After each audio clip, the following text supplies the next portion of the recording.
ಕೃಷಿ ವಿಶ್ವವಿದ್ಯಾನಿಲಯ ಬೆಂಗಳೂರು ವಲಯ ಕೃಷಿ ಸಂಶೋಧನಾ ಕೇಂದ್ರ ವಿಸಿ ಫಾರಂ ಕೃಷಿ ವಿಶ್ವವಿದ್ಯಾಲಯದ ಆಶ್ರಯದಲ್ಲಿ ನಡೆದ ಕೃಷಿ ಮೇಳದ ಸಮಾರೋಪ ಸಮಾರಂಭ ವಿಸಿ ಫಾರಂ ವಲಯ ಕೃಷಿ ಸಂಶೋಧನಾ ಕೇಂದ್ರದಲ್ಲಿ ನಡೆಯಿತು. ಸಮಾರಂಭದಲ್ಲಿ ಮಾತನಾಡಿದ ಬೆಂಗಳೂರು ಕೃಷಿ ವಿಶ್ವವಿದ್ಯಾಲಯ ಸಂಶೋಧನಾ ನಿರ್ದೇಶಕ ಡಾಕ್ಟರ್ ಎಚ್.ಎಸ್. ಶಿವರಾಮು, ರೈತರು ಬಿತ್ತನೆ ಮಾಡುವುದಕ್ಕೆ ಸಾಕಷ್ಟು ಹೊಸ ತಳಿಗಳು ಮಾರುಕಟ್ಟೆಗೆ ಬಂದಿವೆ, ಅದರ ಬಳಕೆ ಮಾಡಿಕೊಳ್ಳಿ ಎಂದರು. ಹೈನುಗಾರಿಕೆ, ಕೃಷಿಗಾರಿಕೆ, ಪಶುಸಂಗೋಪನೆ ಸೇರಿದಂತೆ ಎಲ್ಲಾ ರೀತಿಯ ಕೃಷಿಗೆ ಸಂಬಂಧಿಸಿರುವ ಅಂಶಗಳಿಗೆ ರೈತರು ಹೆಚ್ಚಿನ ಪ್ರಾಮುಖ್ಯತೆ ನೀಡಿ ಎಂದರು.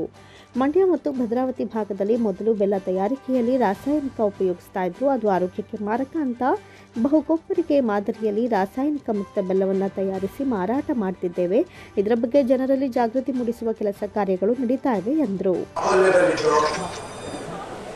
ಇವತ್ತಿನ ದಿವಸ ಮುಸ್ಕಿನ ಜೋಳದಲ್ಲಿ ಸ್ವೀಟ್ ಕಾರ್ನ್ ಆಗಲಿ, ಗ್ರೈನ್ ಕಾರ್ನ್ ಆಗಲಿ, ಬೇಬಿ ಕಾರ್ನ್ ಆಗಲಿ, ಪಾಪ್ ಕಾರ್ನ್ ಆಗಲಿ,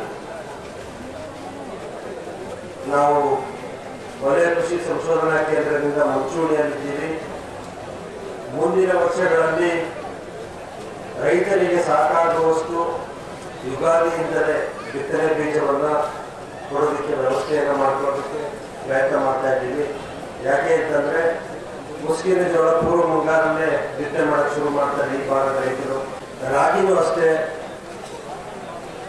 ರಾಗಿಯಲ್ಲಿ ಒಳ್ಳೆಯ ತಳಿಗಳನ್ನು ಅಭಿವೃದ್ಧಿ ಮಾಡೋದು, ಎಲ್ಲ ವಿಧವಾದ ತಳಿಗಳನ್ನು ನಾವು ಪ್ರಾತ್ಯಕ್ಷಿಕೆ ಇಟ್ಟಿದ್ವಿ.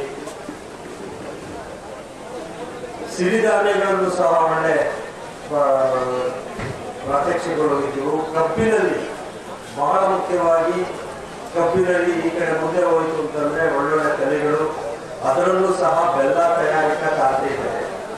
ಸುಮಾರು ರೈತರು ನೋಡಿರಬೇಕು, ರಾಸಾಯನಿಕ ಮುಕ್ತ ಬೆಲ್ಲ ತಯಾರಿಕೆ.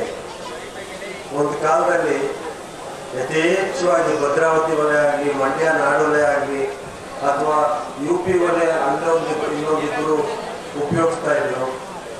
ಯಥೇಚ್ಛವಾಗಿ ಮಂಡ್ಯ ನಾಡೊಲೆ ಮತ್ತು ಭದ್ರಾವತಿ ವಲಯಲ್ಲಿ ಸ್ವಚ್ಛಕಾರಕಗಳನ್ನು, ರಾಸಾಯನಿಕಗಳನ್ನು ಉಪಯೋಗಿಸ್ತಾ ಇದ್ರು. ಯಥೇಚ್ಛವಾಗಿ ಗಂಧಕಯುಕ್ತ ರಾಸಾಯನಿಕಗಳನ್ನು ಉಪಯೋಗಿಸ್ತಾ ಇದ್ರು. ಕಾರಣ ಇಷ್ಟೇ, ಬಂಗಾರದಂಥ ಬಣ್ಣ ಬರಲಿ ಅಂತ. ನಮ್ಮ ರೈತರಿಗೆ ಅದು ಅರಿವಾಗಿದೆ, ಇದು ಬಂಗಾರದಂಥ ಬಣ್ಣ, ಇದು ಒಳ್ಳೆಯದಲ್ಲ. ಹಾಗಾಗಿ ಬೆಲ್ಲ ತಯಾರಿಕೆಯಲ್ಲಿ ಸ್ವಲ್ಪ ಸುಧಾರಣೆ ತರಬೇಕು ಅಂತಂದ್ಬಿಟ್ಟು ಬೆಲ್ಲದ ಪಾರ್ಕ್ ಬರೀ ಸಸ್ಯಜನ್ಯ ಸ್ವಚ್ಛಕಾರಕಗಳನ್ನು ಉಪಯೋಗಿಸಿಕೊಂಡು ಬಹುಗೊಬ್ಬರಿಕೆ ಮಾದರಿಯಲ್ಲಿ ಉತ್ತಮವಾದಂತಹ ರಾಸಾಯನಿಕ ಮುಕ್ತ ಬೆಲ್ಲವನ್ನು ತಯಾರಿಕಾ ಪ್ರಾತ್ಯಕ್ಷಿಕೆ ಬಹಳ ಚೆನ್ನಾಗಿ ನಡೀತಾ ಇದೆ. ಇದು ನಿಜವಾಗ್ಲೂ ನಮ್ಮ ಒಂದು ಕೃಷಿ ವಿಶ್ವವಿದ್ಯಾನಿಲಯದ ಕೊಡುಗೆ. ನಾನೇ ಉದಾಹರಣೆಗೆ 1999ರಲ್ಲಿ ಬಂದಾಗ ಬೆಲ್ಲದ ವಿಜ್ಞಾನಿಯಾಗಿ ಇಲ್ಲಿ 99ರಿಂದ 2006ವರೆಗೂ ಕೆಲಸ ಮಾಡಿದೆ. ಯಥೇಚ್ಛವಾಗಿ ರಾಸಾಯನಿಕಗಳನ್ನು ಉಪಯೋಗಿಸ್ತಾ ಇದ್ರು. ಇವತ್ತಿನ ದಿವಸ ನಮ್ಮ ರೈತರಿಗೆ ಅರಿವು ಮೂಡಿಸ್ತಾ ಇದ್ದೀವಿ, ಸಾವಯವ ಬೆಲ್ಲ ಅಥವಾ ರಾಸಾಯನಿಕ ಮುಕ್ತ ಬೆಲ್ಲವನ್ನು. ಸೊ ಇದು ನಮ್ಮ ಒಂದು ಕೃಷಿ ವಿಶ್ವವಿದ್ಯಾನಿಲಯದ ಒಂದು ಕೊಡುಗೆ ಮತ್ತು ರಾಸಾಯನಿಕ ಪ್ರಾತ್ಯಕ್ಷಿಕೆ. ಸಾವಿರಾರು ಜನರು ಬಂದು ನೋಡ್ಕೊಂಡು ಹೋಗ್ತಾ ಇದ್ದಾರೆ. ಜೊತೆಯಲ್ಲಿ ನಿನ್ನೆ ಮತ್ತು ಇವತ್ತು ಸುಮಾರು 50,000 ಜನ